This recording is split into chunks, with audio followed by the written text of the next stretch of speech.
with the Chicago Cubs. I had the privilege of leading the mental skills program there. I designed it, implemented it, executed it, hired for it, trained for it, the whole 9 yards. And our job was to take the lovable losers and turn them into world champions. I was like, oh, all I did was change how I thought about what I was dealing with, and the results changed. So I wonder if there's a study for this, right? We're going to be champions in everything we do. How we eat, how we sleep, how we recover, how we run the first base, how we get ready for the game, how we process results, all of it. What we do have control over is how we show up and who we decide to be. So one of the things you can do to train yourself is decide your story, decide who you're going to be every single day. Hey, just before we jump into the show, got a little favor to ask you. If you enjoy listening to our podcast, please make sure you are subscribed on the platform of your choice. Spotify, Apple, YouTube, whatever platform that might be. The more people who subscribe and the more people who like and rate the show, the more we give you an opportunity to have some great takeaways. It doesn't take you too long, and it would be a great help to us to help us grow the show. For now, that's it. Enjoy today's recording.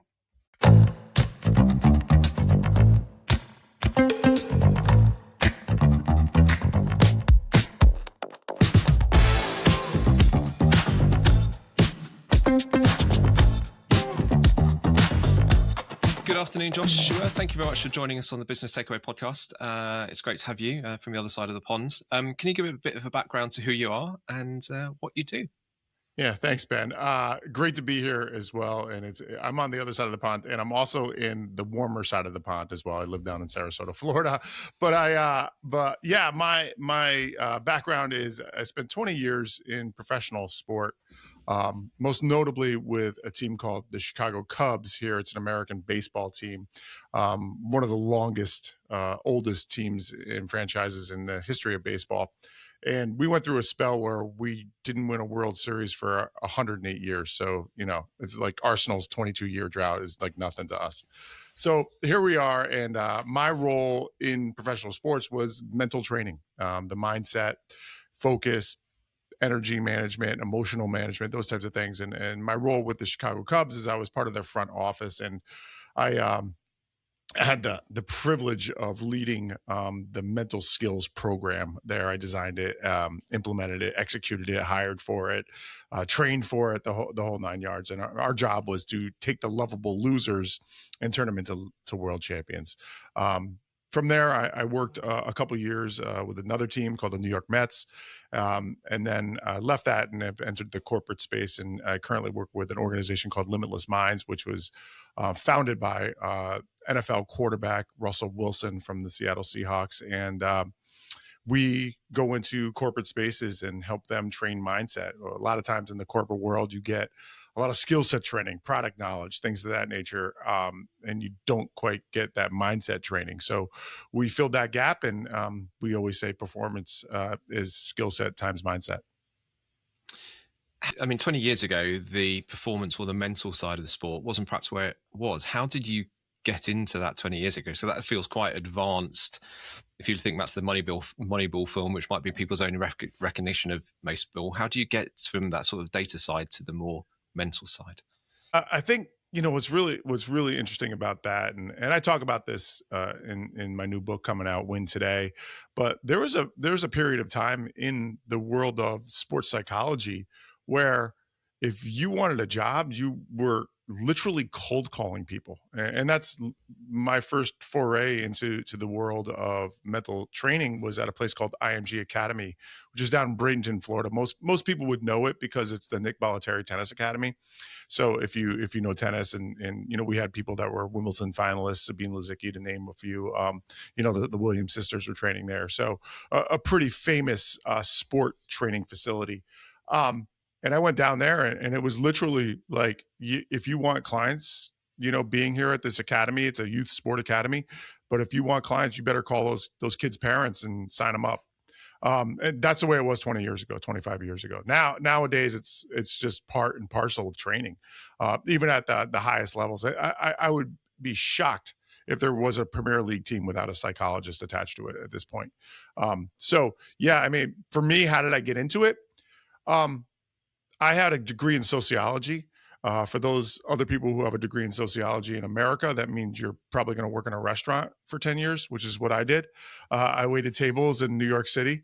And I love sociology. Don't get me wrong. It's amazing cultures and things of that nature.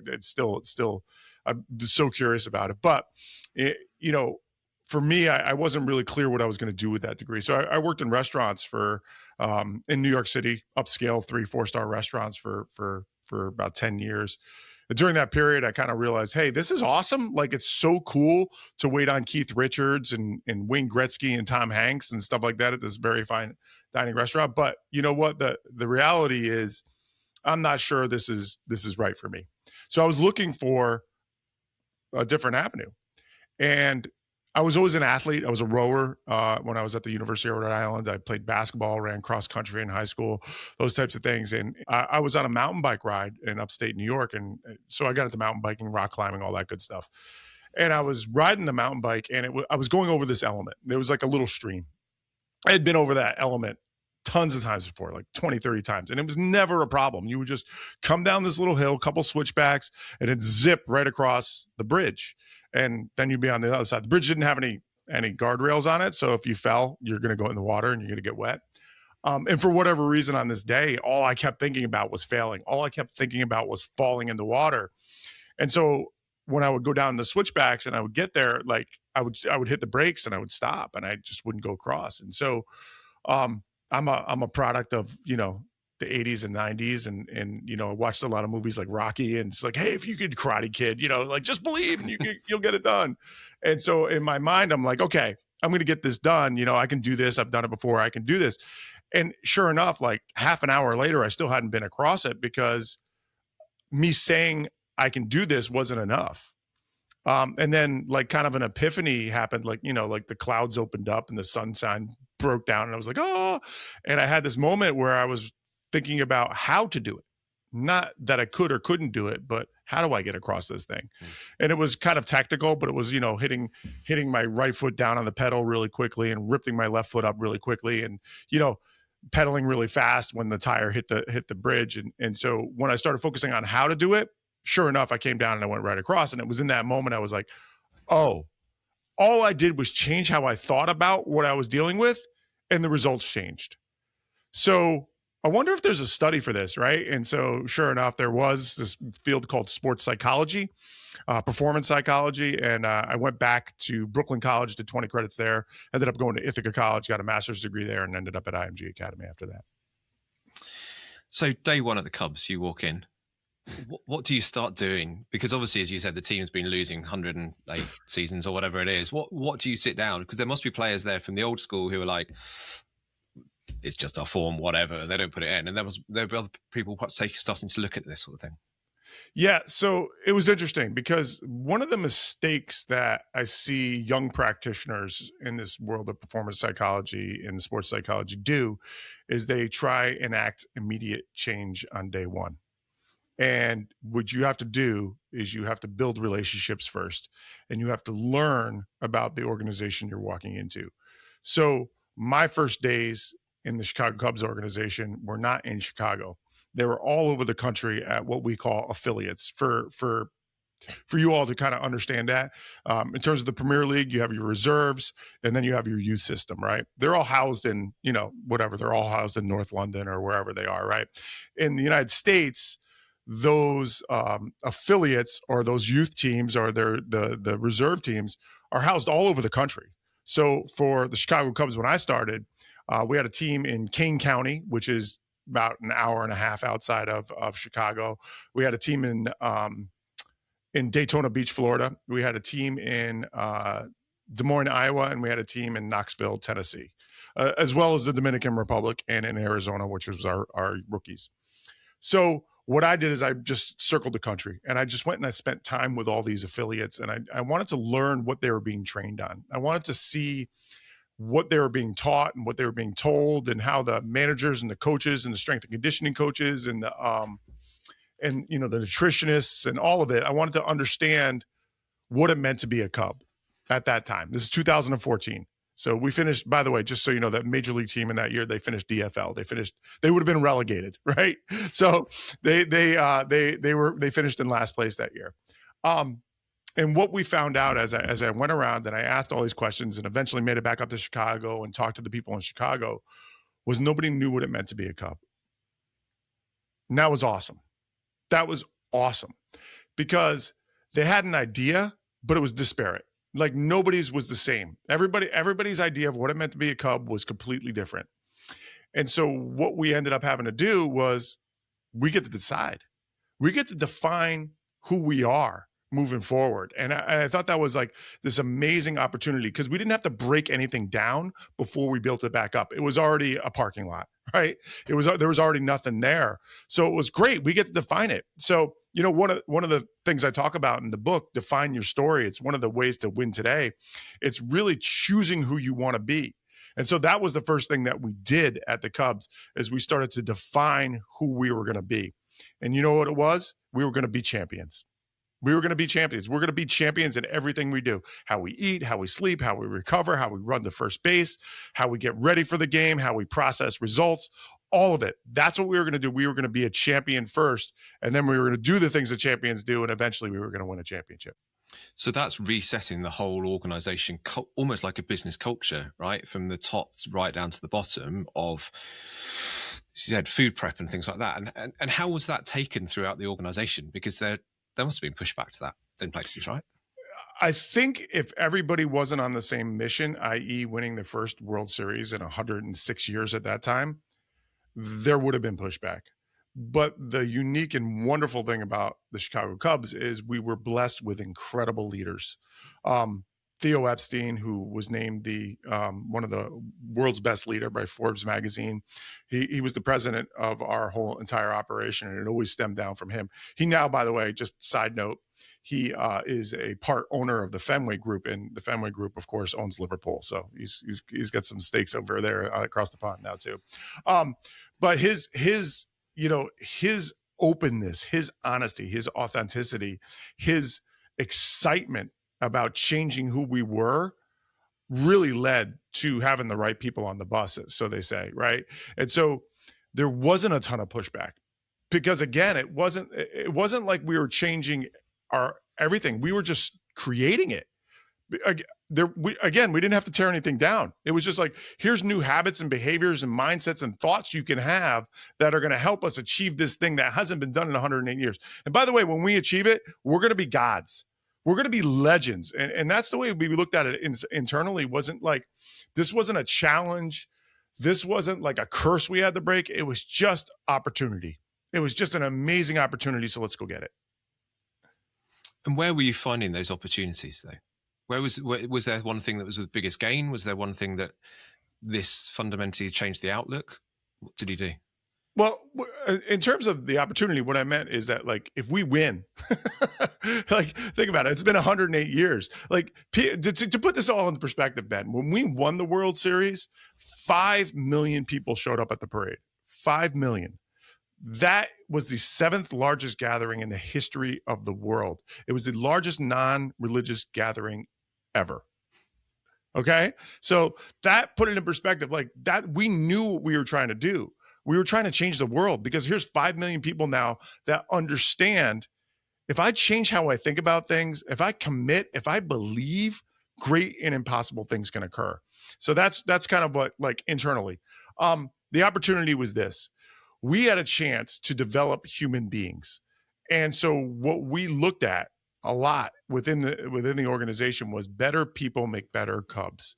And so what we were going to do is the opportunity was to lean into the human being. How do we up-level them as a person first? Yes, the baseball is going to take care of itself, and we're going to use baseball as a medium to train humanity.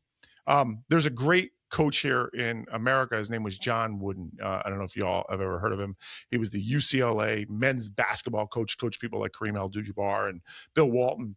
He won 10 championships in 12 years. Very, very Alex Ferguson-like, right? And he had his quote. And the quote was, they asked him, at the end of a season, say it's 1972. Hey, how would you assess the 1972 season? And he would always go, ask me in 1992. because then I'll see where the guys turned out.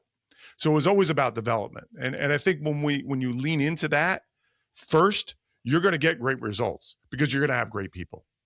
I have no clue if that answers your question or not, but that was the opportunity that we saw. No, absolutely.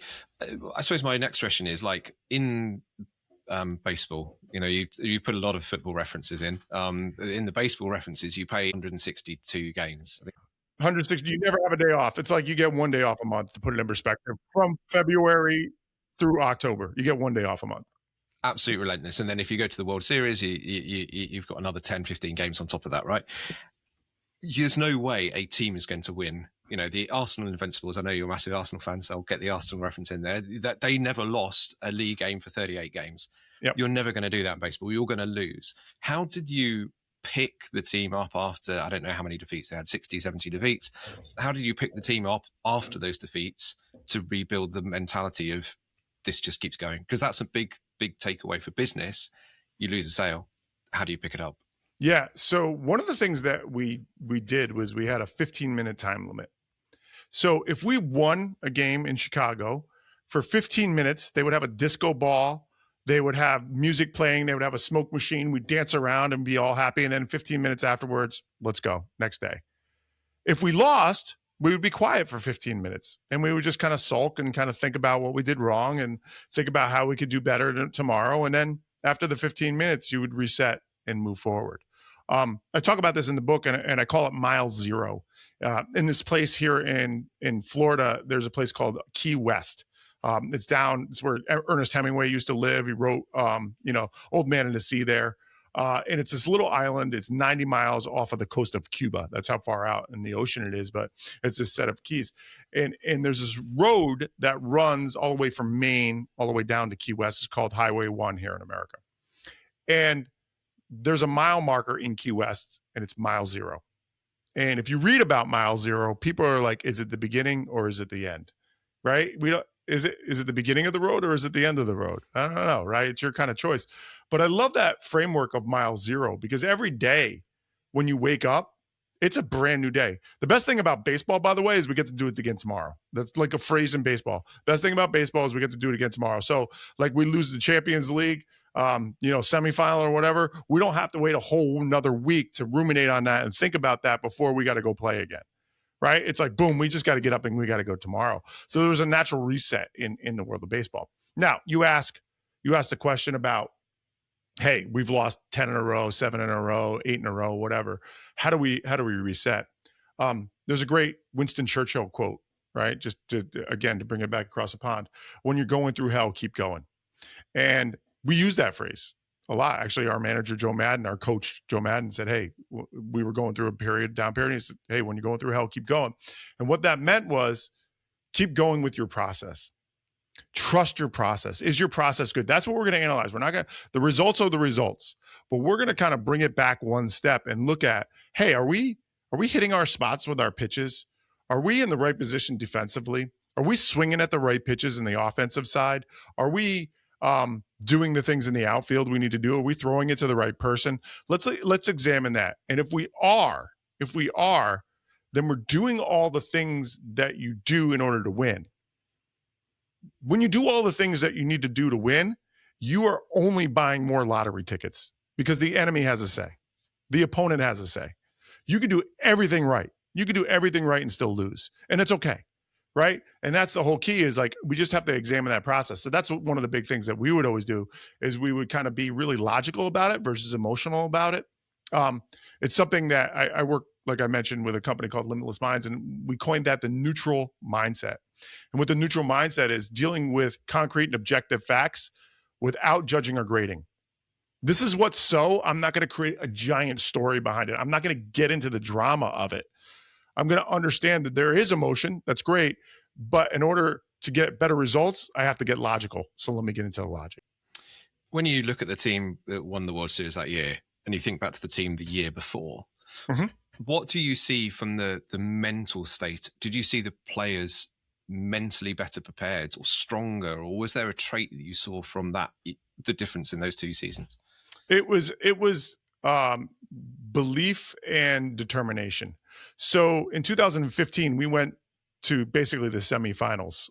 We went to the National League Championship Series, and we almost made it into the World Series. We were beaten by the Mets that year. Um, and when we arrived back in spring training, there was a belief, hey, we know we can do this. And then there was a determination that these are all the guys. This is it. This is the team. We're going to get this done. One of the things we did internally is we turned the acronym, we turned the word Cub into an acronym. And it simply stood for this. C was courage, the courage to do the right thing. U, the urgency to get it done right now. We'd already waited 108 years, so why not? Let's do it now. All right. And then B was belief, the belief in ourselves, the belief in the team around us, the belief that this was our year, right? So courage, urgency, and belief, that turned into being Cub.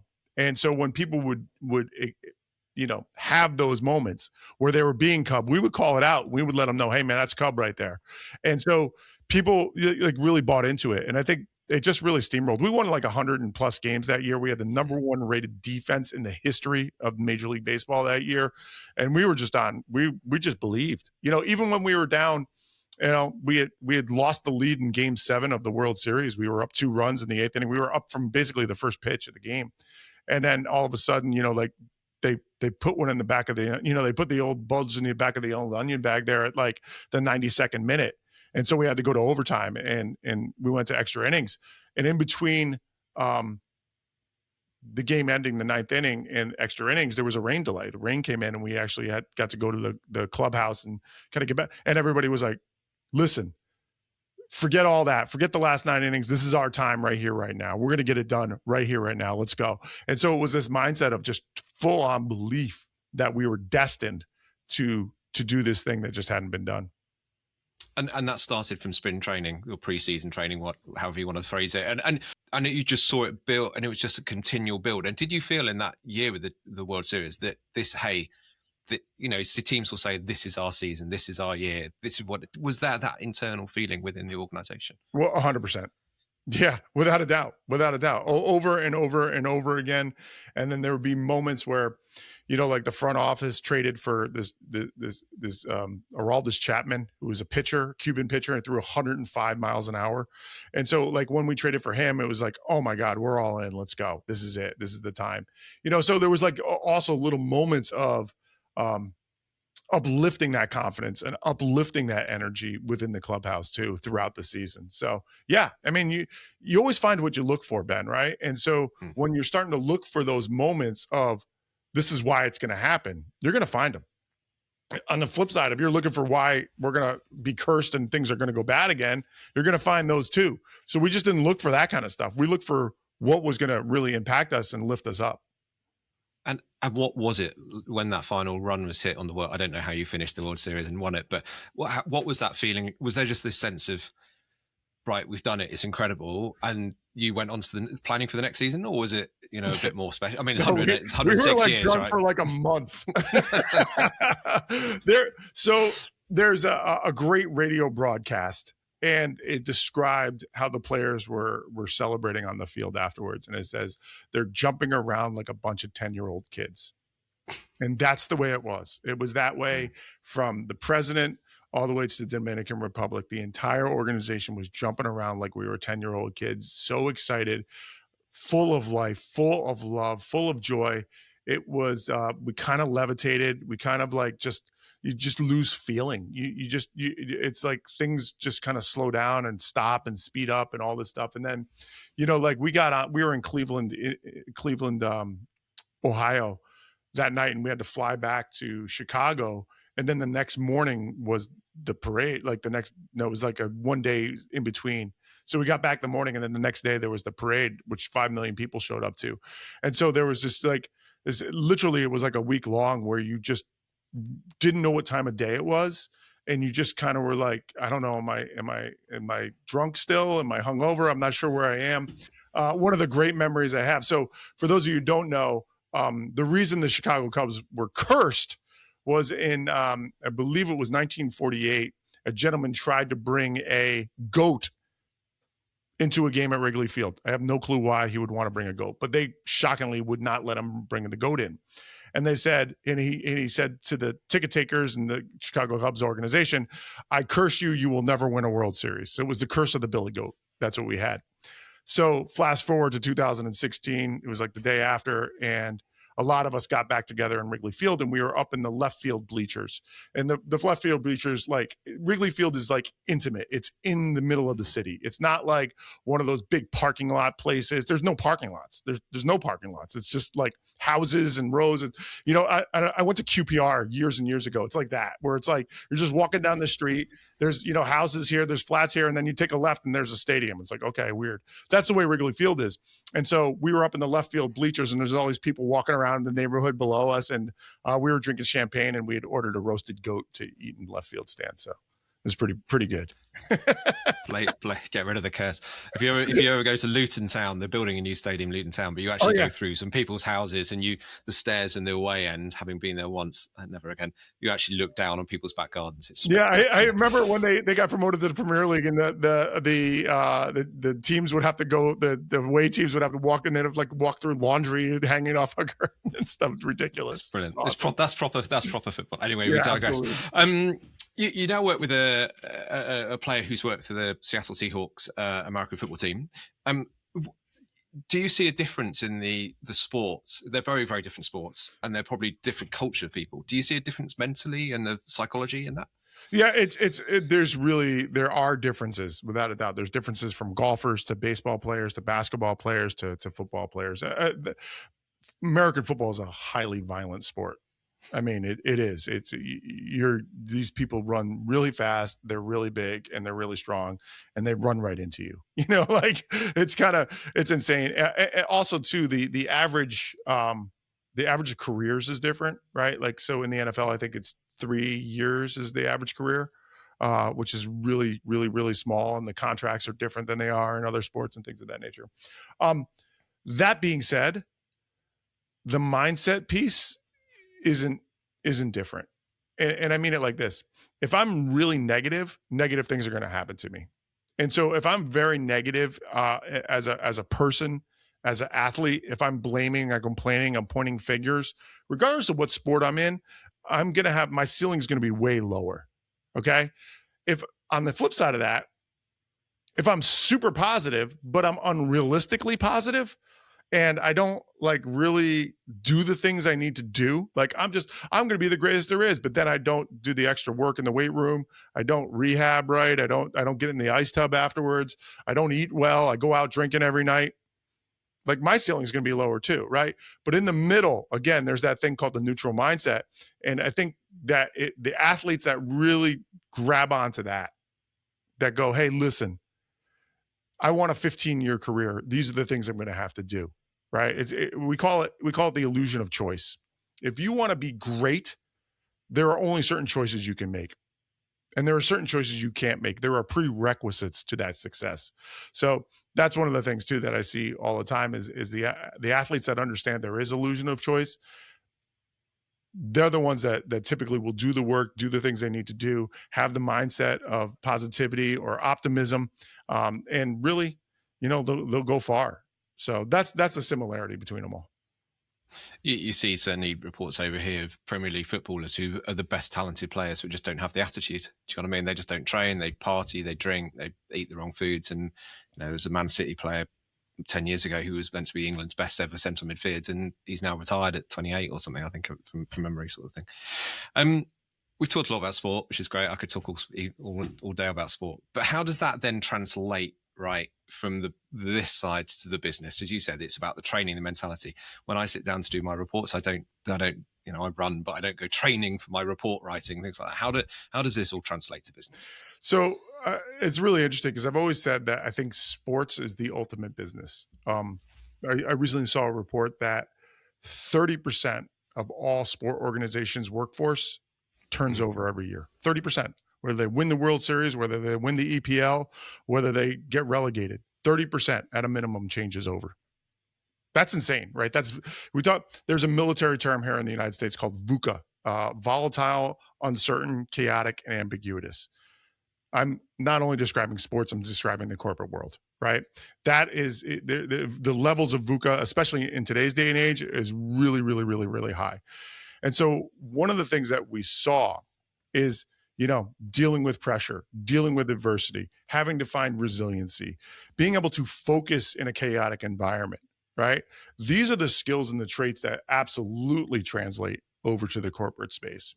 They just happen to be doing it with a ginormous scoreboard that tells them how many sales they didn't get this year. Right. So like think about that, right? Like you talk about a sales team, there's wins and there's losses with the sales team. Well, at least you're not standing in front of 45,000 people with a 70-foot scoreboard with your face on it that says, hey, this guy has stunk all year round. Right. So I think that's the difference. But the similarities are what I just kind of talked about there. And the similarities are there, but how do you train for it? What mentally preparation in the workplace do you, this morning it's been mad busy in work. We had a crisis first thing. We've done this, and your mind switching all over the place. How do you then train yourself to prepare these habits? What daily things do you need to do? What do you see from that? Yeah, I'm glad you asked that. This is exactly what the book Win Today is all about, right? It's about these 6 steps that you can do on a daily basis to train yourself to be more resilient, to train yourself to have a thriving life. The first step I think is oftentimes the easiest and also times the most impactful. So you just kind of mentioned it. I had this crazy morning. Things were going nuts left and right. That can happen any single day. And we often don't have a lot of control over that. What we do have control over is how we show up and who we decide to be. So one of the things you can do to train yourself is decide your story, decide who you're going to be every single day. I happen to live here in Sarasota, Florida. Like I mentioned, I live on a little island, believe it or not, and it's in a canal. And I take my dog for a walk every morning. You might have just heard him moaning and groaning down here on the floor.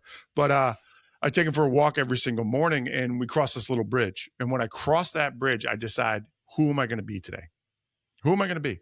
Sometimes it's joy. Sometimes it's peace. Sometimes it's grateful. Sometimes it's focused. Sometimes it's, intense. It kind of depends on what I have to get done that day. But I kind of look at those things that I want to accomplish. And then I say, hey, who am I going to be today? Who do I got to be to make that happen? And we have complete control over that. So again, we don't have any control over the situations that we're in often. We may have choices that have got us into those situations, but the situations are the situations. What we do have control over is how we approach them and how we look at ourselves and think about ourselves. So I'm going to be focused and calm today. Everything's going haywire. I got a better chance of being focused and calm in that haywire situation, right? Because now I've even said it, and I've said, and maybe I get a little bit pulled off of that, but at least I have that lighthouse to come back to in the storm, right? And so that's one of the biggest ways to train that. What are the other points? I mean, you said there were 6 points. Should we just go through those 6 points? Because I think there's a lot to take away from those, and it'd be good for people to hear. I live in Florida. We had a very unique experience with COVID as compared to the rest of the world. It was pretty open down here, which was, but I was working for a company in New York. I was working for the Mets at the time.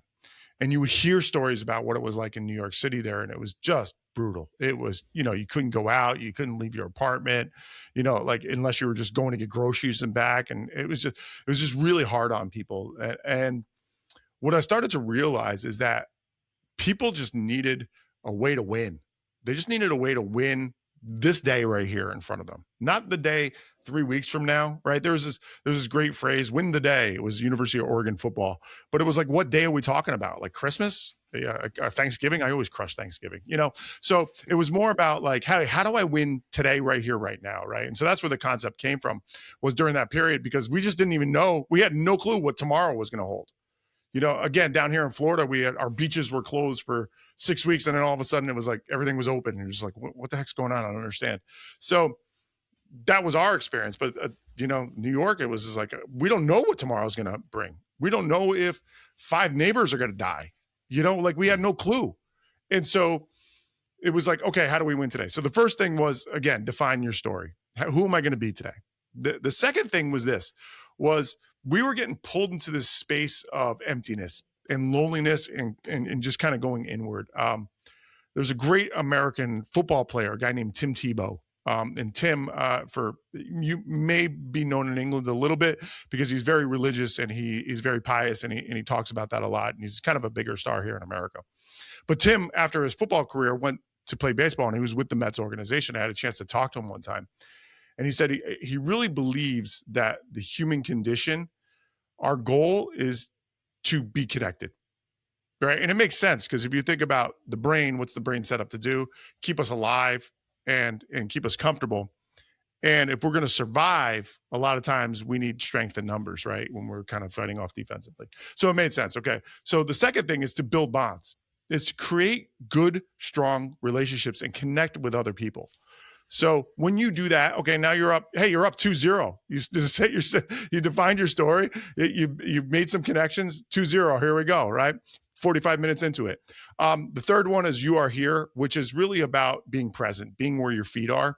And we definitely, in the book, I talk about different ways that you can do that. A lot of it is like mindfulness training, and there's a ton of research on how you can do that quickly and effectively. Most people think that like mindfulness training is I got to go to I got to go to India and spend like 6 weeks like levitating, like enlightening my 14th chakra, as like incense burn out of my hair. It's not that at all. It could be a lot quicker and a lot easier than that. Believe me, if I brought that to a Major League Baseball clubhouse, they would have kicked me out within 5 seconds. You wouldn't have had the career you've had, right? That wouldn't have. No, definitely not. Definitely not. So there's a lot of really easy, quick things you could do on a daily basis. It might take you 10 minutes to do. That the research shows is incredibly powerful in terms of training your ability to stay focused in the here and now. The fourth one, we've mentioned it a couple times already, but stopping the storm. Negativity will invariably come into your life in some way, shape, or form. Again, it could be simply there's a traffic jam, right? Or bad weather or whatever. Something maybe, you get a bill you didn't expect, whatever. Right. Something negative is going to, maybe somebody cut you off in line, right? They didn't get in the queue. Right. So the whole thing is this, like, if that's going to happen and we have to accept that, and then we got to move past it. So again, we do that through the neutral mindset mostly, is go from negative to neutral is a lot easier to go from negative to positive. The next part is choosing growth. So have I developed in one way or another today? Did I get that little bit better, that 1% better? I know you talk about this a lot, Ben, on your podcast. Like, how do I just get that little bit better today? It's not about going from A to Z, right? It's about going from A to 8.5. And so that's a big thing too, is like, how do I grow? And then the last part, we talked about it already, is mile zero. Did I reset? Did I set that, that shot clock and get over my emotion quickly?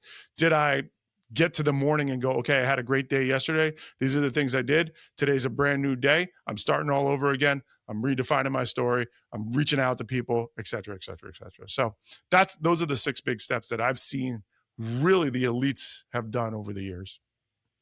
I think it's really interesting on that continual improvement. There's Dave Brailsford, who ran Sky cycling and the pro cycling, and he talks about those big theory, which I really like, is that marginal gains, right? You look at the start of the year and go, God, we can't get to this end target, right? But if you break this all down, and he was doing little things like the team never traveled with the same mattress, so he got the team to travel with the same mattress, so the team had the same sleeping position every night. And it's a small thing. You go, well, that's not going to make a difference. But if the team sleep 15 minutes better every night, put that over the whole course of the cycling season, that's a huge big gain, right? So it's a massive big thing for everyone. Yeah, we at Limitless Minds, we call it the aggregate of marginal gains. Yeah, the aggregate of marginal, all these little tiny little things that add up to, like, little by little becomes a lot, right? That ramp up graph suddenly becomes quite hockey stick and quite ramped once you've done adding a little bit every time and things like that. Those are 6 really good lessons to take by. When you're looking at business leaders and things like that, where do you see they fail? What are there early warning signs you see people failing on, or what's the first one of those 6 pillars do you think is to go, and what can people do about that? Yeah. So one of the big things that I do see is that lack of definition. Like they live kind of by default, right? We're just kind of here. This is who we are. And I heard, I think he was Yeah, it was a coach from the Boston Celtics one time. Boston Celtics, of course, 6, 7, 18 titles are the best franchise in the history of the National Basketball Association. And he said, what your culture is your least tolerated behavior. And I thought that was really amazing, right? So whatever behaviors you're tolerating, that's what your culture is. So if people show up late and that's fine, that's your culture. People show up late. If people make excuses and point fingers, that's your culture, right? So with definition of who you are comes accountability as well. So that's where I see most things is that piece right there in the corporate space, is that accountability. Accountability can go two ways. It can be positive and it can be negative. When we hear the word accountability, most people think, oh, they're holding me accountable because I'm not upholding the standards or I'm not doing the rules or whatever. I believe in standards, by the way, not rules. Rules are meant to be broken. Standards are meant to be upheld. But we'll just, say rules for now. So here you are, and they're not holding people accountable, right?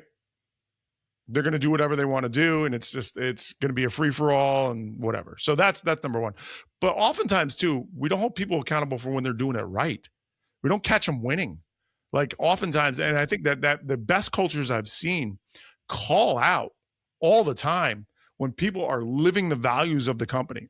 So think about this, Ben. How many companies have you been into where they have the value system like on the wall? It's in like a frame or something like that, or maybe it's on their letterhead or whatever. And then you ask somebody what the values are, and they have no clue. Happens all the time in the States. Happens, and not only no clue, they're not not sticking to them. Well, that's not the culture. That's not the culture. We're not seeing that in what you've even got on the wall, even if you do know it, right? Yeah, it's integrity, and they're like bending every rule possible to be able to get the sale. Like it's right. And so that's what I see too, is that when leaders hold their team accountable in a positive way when they live the values, it's unbelievable. Like those companies thrive, they fly. It's great. So that's what I would say too. It really, and again, of the 6, that is really in the define your story. Who are we going to be? And then what actions are going to follow that? And just following on from that, team, there's a whole big thing about culture and teams want to be high performing and all this sort of thing. What do you sort of see are the non-negotiables if you're building that right culture or building that right winning mindset? What are you seeing are the non-negotiables that teams should be following and leaders should be following? Clarity and communication. It's like if you do, okay. So one of the things we do that we talk about in Limitless Minds is something called the Heider-Simmel effect. With the Heider-Simmel effect, it was an experiment that was done by 2 Austrian researchers way back when, like in the 40s. And what they did was they showed this animation to a group of people, and they didn't tell them what the animation was about. But at the end of the animation, they said, hey, what was this animation about? The animation is just like a circle and like a triangle moving around a box. And they're kind of like, if you watch it, it looks like they're chasing each other, etc. And what they found out, and everybody made up a story about everything. They said, hey, the triangle's a bully, or this is a good example of collaboration and teamwork, whatever. People made up these giant stories. And the point was that what they discerned was that when people are left with uncertainty, they create a story. So without a doubt, a non-negotiable is over communication and being really, really, really clear about the mission and then how we're going to get there. Those are I think absolute non-negotiables for a high-performing team. You have to do that. You have to over-communicate. You have to ask questions. You have to get feedback. You have to be absolutely certain about where you're going to go. And then everybody on the team has to know that as well. So again, we often say clarity equals kindness and clarity equals velocity. So those are the big things, because people make up stories, right? And again, if we roll back, most of the things that happen in our mind, right, it's called the negativity bias in psychology, is our brains are set up to keep us alive and to keep us comfortable. So in other words, they're typically going to be negative, and they're going to be looking for things to be defensive about. So if I'm creating stories in my mind, guess how they're going to be? They're going to be typically negative.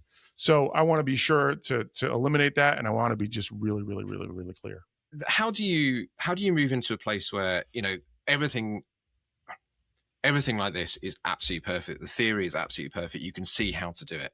But we, as you talked about, we do have off days. We do have those days when you just slam the laptop shut at 5 o'clock, 6 o'clock, 4 o'clock, maybe lunchtime if you're already pissed off, and go, I can't do it. I'm just going to step away. How do you pick that up again? And how do you keep that consistency going? You know, how do you do that? Yeah. So oftentimes just having a shot clock in your mind can be really, really helpful. In other words, I'm frustrated, I'm angry, I'm upset about something. And instead of saying, don't be upset, right? Don't do that, right? Like, it's like, don't, right? It's, you can't don't something, right? Your brain doesn't understand don't, it only understands do. So when you say don't something, all it does is add to that. Like, you know, that's the classic example of don't think about a pink elephant, right? And of course you're going to think about a pink elephant. So it's the same kind of thing. Like, if you're having a bad day and things aren't going well for you and you're getting frustrated and you're angry, give yourself the grace to be angry and frustrated. And then give yourself a shot clock about how long you're going to be that way. I'm going to be pissed off for the next hour, right? Now you're taking control of it. Now the emotions are not controlling you. You're controlling when you're going to change that. So you give yourself this little kind of like time frame, a little bit of a deadline. Hey, I'm going to be pissed off until I get, you know, lunch. That's it. And lunch is not going to be a Guinness. It's going to be an actual lunch, right? Like, that might help too, but you know, that's another thing. But yeah, like, how can I, so that's number one. Number two is get some distance from your emotions. Okay. So instead of I'm angry, instead of I'm anxious, instead of I'm frustrated, I am noticing I am having feelings of frustration. I am noticing I am having feelings of anger. And then give you the shot clock on that. So that gives you just a little bit of distance from that space. And now you're, again, you can kind of choose that next step. I think sometimes you, as a person, certainly I find myself when I'm getting frustrated, I get more into it. And actually the lesson is to step away is a different way to view it. But it's a lesson a lot of people probably don't do, is it? They just sit there and go, oh, I've got to sort it out. I've got to keep working. And actually that stepping away is really I think they get into the victim mentality, Dan. Right, they get a little bit into the victim mentality of like, oh, of course this is going to happen to me, right, and they just kind of go down that way. You know, it's funny. I take my own advice. I go for a walk. I go outside if I'm having I have a home office, right? And so if I'm getting frustrated with anything, I'm getting uptight with anything, like my lab that's sitting right next to me loves me because he's like, oh, we get to go on another walk today. And it's funny because my neighbors all know, they're all just like, oh, Josh was having a day today because he was out walking the dog like 7 times, you know? So it's like just up and down the street. But that just getting away and honestly, getting outside and breathing fresh air is so crucial for those of us that, you know, I've worked in, you know, office buildings before, and sometimes you just feel trapped in there, you know? So just taking that moment to go outside, breathe some fresh air, just walk around the block once and then come back in, you know, sometimes that can really help just get yourself clear. You do have the advantage of the nice Florida weather, I will say that. Yeah, trying to do that in UK in mid-December is a little bit harder. If somebody's listened to this podcast, and John, I like all this, where should they start? Because you know, looking again, talking that marginal gains, it's, you know, trying to do all 6 habits, that's going to fall on its face straight away. Where should the starting point be for them to get moving? Yeah, I'm telling you, the intention. Just set the intention, like decide when and where you're going to set the intention. Maybe it's when you put your shoes on. Maybe it's when you get out of the shower, whatever, right? Just choose a when and the where. Maybe it's before you eat your breakfast, and then just set your intention for the day. Write it down too. If you could write it down, that's huge, huge, huge. Like, you're 48% more likely to achieve something if you simply write it down, not on a phone with a pen. Just write it down, and then, you know, you have a better chance of achieving it. So that's where I would start, without a doubt. Is just set the intention for the day. You're not going to be 100% perfect at that intention. I'm going to be focused and calm today. You know, like, you're going to get pulled out of that, you know? So that's okay. Because now it's not about whether you stay in that the whole day. It's whether you catch yourself out of it and you draw yourself back in. That's the whole key. You call the book Win Today. That's a very sort of time 24-hour. It can be seen as a time 24-hour thing. But do you know what is winning today in your view life? It's funny. Like at the end of the day, I will often kind of like look back and go, "Hey, did I win today?" This all started, by the way, from me living in New York City, because New York City would kick my butt on a daily basis. Like on a daily basis, you're just like, I was going to get in that train, but then it didn't have air conditioning on it, and I got up to this stop and it got stuck in between rails, and then I was supposed whatever. Like New York City just has this way of just punching you in your throat over and over and over again. It's the most wonderful place in the world. So I would often get home and I'd be like, "Oh, New York 5, Josh 0." Oh, and I'd just be done. So now what I do is I kind of look back and I get to the end of the day and I go, okay, did I win today? Yes or no? I'm not really sure. Well, let me look. Wait, did I do 4 out of the 6 steps today? I did. Okay, that's a win. That's a W. So I just keep it that kind of simple for me. Did I connect with somebody else? Did I did I send a gratitude text to somebody? I did that this morning. I sent a gratitude text to one of my former people I used to work with, and I was just like, "Man, I'm just thinking about you. Hope you're doing great, etc." Did I take some time for myself to breathe and just be present and be calm? Did I, set my intention? Did I have any negativity come in and did I adjust it? Yeah. Okay. These are all things that add up to a win for me today. Typically, when I do all that stuff, I'm going to accomplish more, right? So it's not about these 10 things I need to accomplish today. It's more about, hey, how am I being in the day? And did I honor that being? And that's what a win is today. I mean, that's it, right? We're human beings, not human doings. I'll say it again and again and again. We are human beings, not human doings. So who was I being today? Did I honor that? Did I live that? Yes, no. Awesome. W. Let's go. In Wrigley Field, they raise a W flag at the end of the games if they've won it. They put it up over center field because back in the day they didn't have radio. Right? That's how long the organization's been around. So if the people in the neighborhood wanted to know if the Cubs won, they would put up an L flag or a W flag, and if they put up the W flag, they won. So that's what I do. I run up the W flag. I think I've just heard the dog wanted to go out. Yeah, in the background. Is Joshua having a good day or not having a good day? And these things, as you said, have evolved from COVID. But do you think you've always been this person, or is this something that happened in COVID, or was there a triggering thing, or how have you got to this over thing? Because it's a very evolved set of points and skills that you've come forward with. Yeah, it's a lot of reflection. It really is. It's like kind of stepping back and looking at it over time. I think COVID was an accelerator, without a doubt. I think it was for all of us for a lot of different reasons. And so for me, it absolutely was an accelerator in terms of, what am I doing out here? What am I doing with life? I think one of the bigger things that happened to me too is I lost both of my parents in, different years, 2015, and just recently for my father. My mother was 2015. And those moments as well really kind of like shake you up a little bit. And it's like, okay, hey, I need to kind of step back here. Like this thing called life ends. Right. And I think, so how do I make the most out of it? And how do I make the best out of today? Because that's all we're really guaranteed is just today.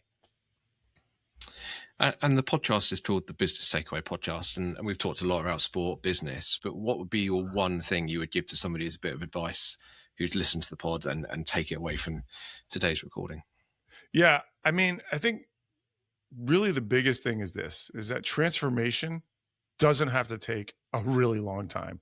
I think most people think that transformation is this like long journey of life and stuff like that, but you can start that today, and it's not as hard as you think it is, right? The journey of 1,000 miles begins with just one step, right?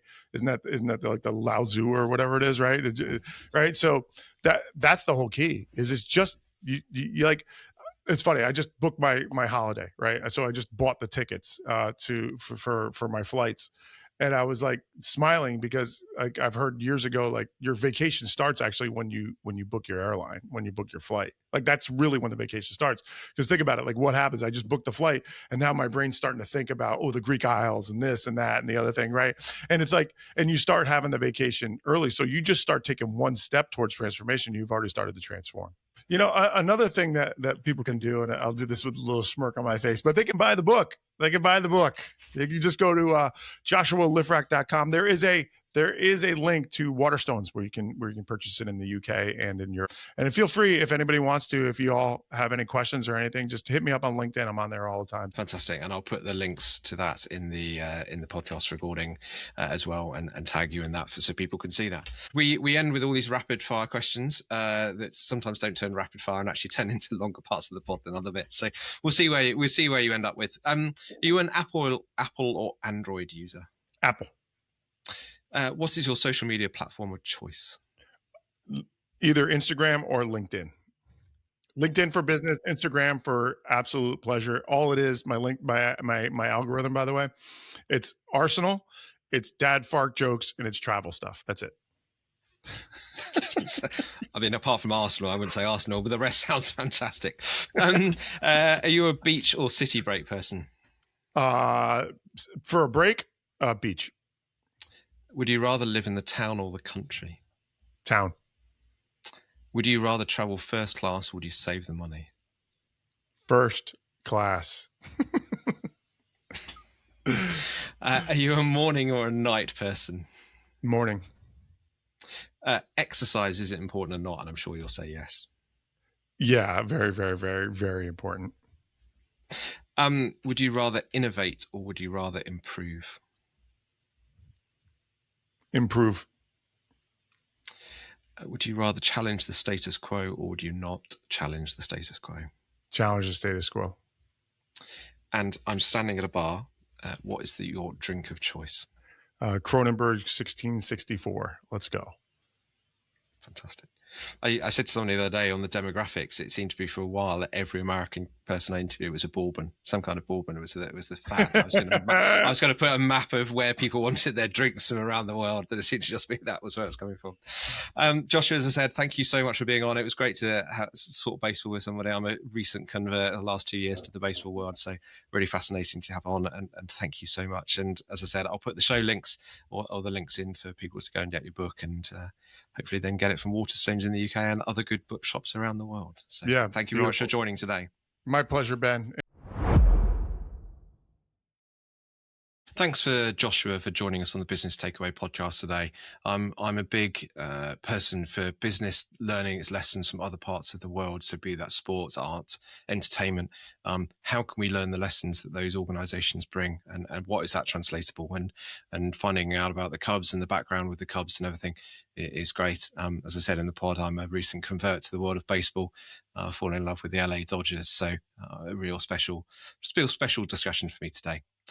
Anyway, we thank you for joining us. If this is your first episode of the Business Takeaway podcast, I just ask you that you perhaps give us a follow so you stay updated with all the future episodes. If this is indeed your first episode as well, make sure you go back and have a listen to some of our back catalogue. There's some great lessons to be learned from some amazing guests that we've had on the podcast. If you have enjoyed today's pod, as I said at the start, please do make sure if you can give us a little rating and if you can leave us a review as well, that all helps with the algorithm and gets us more coverage of what we're doing. Anyway, it just leaves me to say thank you very much for joining us today, and we'll see you on the next episode.